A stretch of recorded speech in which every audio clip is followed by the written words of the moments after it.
परोपकारी सारा परी।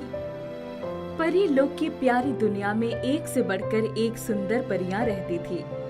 हर परी के अंदर कुछ विशिष्ट चमत्कारी शक्तियां थी, जिसका वे समय आने पर प्रयोग करती थी। सारा परी उनमें से एक थी। वो बहुत ही सुंदर, होशियार और परोपकारी स्वभाव की परी थी। एक दिन वो बहुत तेजी से उड़ते हुए जंगल के पास से गुजर रही थी। पहाड़ी पर चढ़ती हुई हिरनी के साथ उसके छोटे बच्चे को देखकर उसे बड़ा आनंद हो रहा था। बच्चे, यहाँ संभल कर चलो, कभी कभी पाँव फिसल जाते हैं, गहरी चोट भी लग सकती है। माँ, मैं सावधान हूँ। मुझे आपने गिरने के पहले संभलना सिखाया है। अरे नहीं माँ, मुझे बचाओ, पैर फिसल गए हैं। हिरन का बच्चा सचमुच फिसल गया और गिरने लगा। डरना नहीं बच्चे, मैं आई। सारा ने बच्चे को बीच में ही पकड़ लिया और उठाकर सुरक्षित स्थान पर लाई। ओ बच्चे, तुम साफ साफ बचे। बहुत डर गए हो? अब डर को भूल जाओ। वो देखो, तुम्हारी माँ रोते रोते मुस्कुरा रही है। धन्यवाद परी रानी, मेरे बच्चे को नया जीवन दिया है आपने। आपने तो बिजली से भी तेज रफ्तार से आकर इसे बचा लिया। गलती मेरी ही थी, मुझे इसे लेकर पहाड़ी पर इतना ऊपर नहीं आना चाहिए था। चारे की लालच ने मुझे ये गलती करने पर मजबूर कर दिया। इस प्यारे बच्चे को इलाज की जरूरत है। इसकी तबीयत कुछ नरम लग रही है।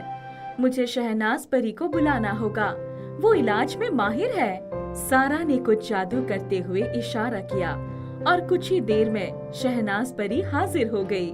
सारा, तुमने मुझे याद किया?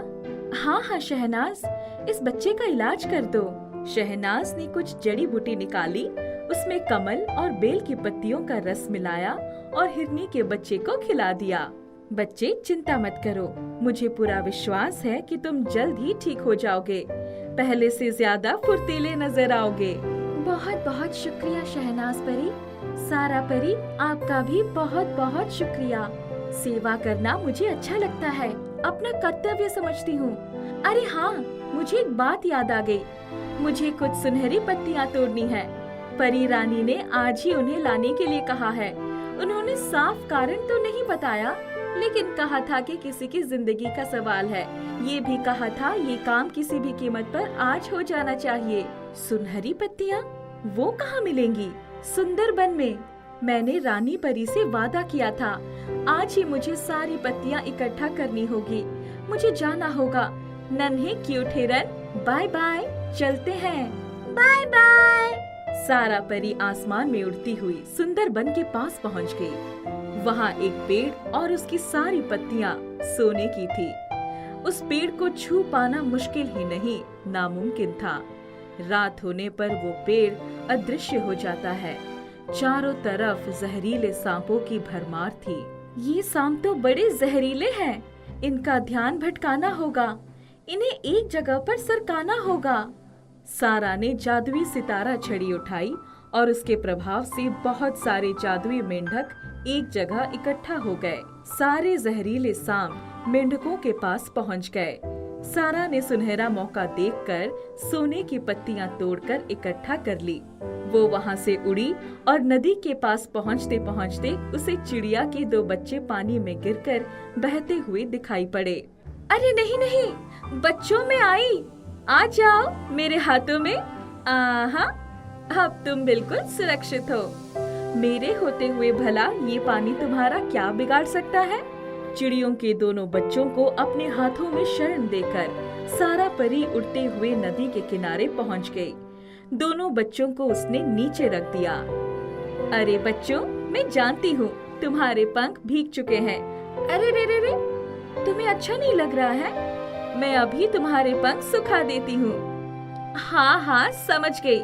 तुम्हारे खाने का इंतजाम भी मुझे ही करना है। ये लो, खा लो। दोनों बच्चों के पंख सूख गए थे और वे दाना खाने लगे थे। सारा परी दोनों बच्चों को लेकर उनके निवास स्थान वाले पेड़ के पास उड़कर आ गई। उनकी चिड़िया माँ भी आ गई। परी रानी, आपका बहुत बहुत धन्यवाद। आपने बच्चों को बचा लिया। इनका ख्याल रखिएगा, मुझे परी लोग जाना है। अरे, मेरी स्वर्ण पत्तियों की थैली कहाँ गई? ओह, ऐसा लगता है नदी में गिर गई। मुझे देर हो रही है। रानी परी माँ मेरा इंतजार कर रही होंगी। मेरे वादे का क्या होगा? अब तो शाम होने वाली है। क्या करूं, क्या करूं? सारा परी बहुत परेशान हो गई। उसके पास समय बहुत कम था और इतने कम समय में स्वर्ण पत्तियां फिर से लाना संभव नहीं था। रात होने के बाद उसके उड़ने की शक्ति समाप्त हो जाती है। अचानक सारा परी को दूर से आती हुई वही हिरनी दिखाई पड़ी जिसके बच्चे को उसने बचाया था। बच्चा भी साथ में था। हिरनी के मुंह में एक थैली थी। जब वो नजदीक आई तो सारा परी खुशी से उछल पड़ी। वो स्वर्ण पत्तियों की ही थैली थी।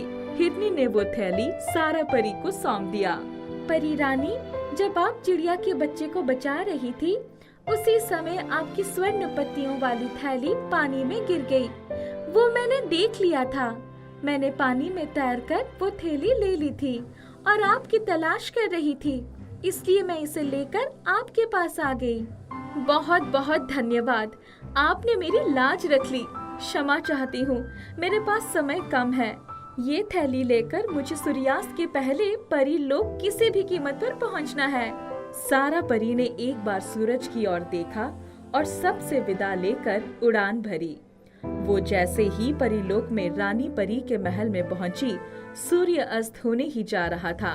रानी परी ने दोनों बाहें पसार कर सारा परी का स्वागत किया और उसे गले से लगा लिया।